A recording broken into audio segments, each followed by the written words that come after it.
Moving day has passed, but over 350 Montrealers and almost 2,000 people across the province are still looking for a place they can stay and afford. Quebec has rent control, so why hasn't it worked? A report released in June found advertised rents in Montreal had jumped more than 70% since 2019. People are panicking, and that's across the city. We're seeing that as well.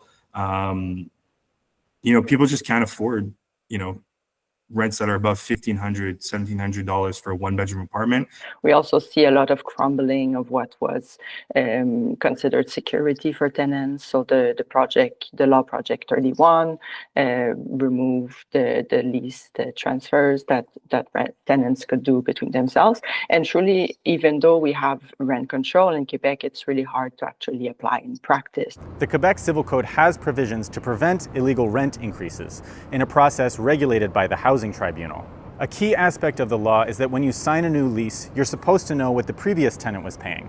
That way, you can contest an illegal increase at the tribunal.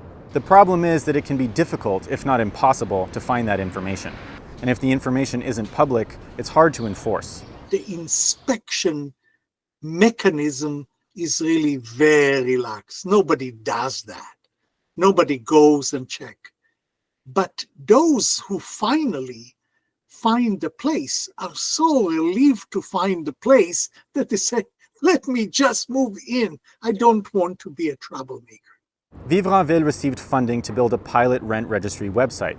In the current version, tenants can input their rent themselves, which is useful, but won't actually help you if you contest it at the TAL.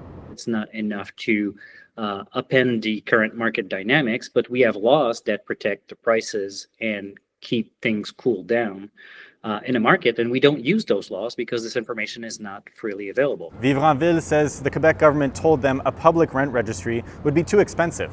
We have to have registries for things like Hydro-Quebec. Why can't we have it for rent? It seems like they would go fairly easily hand in hand. In a statement, the Office of Housing Minister Duranceau said last year the provincial government passed legislation that increased penalties for landlords who make false declarations on leases. Housing rights groups say the situation is dire and are calling on the government to invest more in housing.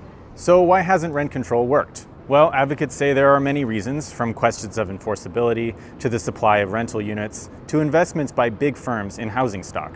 The thing is that the future does not look very well. In other words, the issues that I mentioned are the kind that are going to linger on.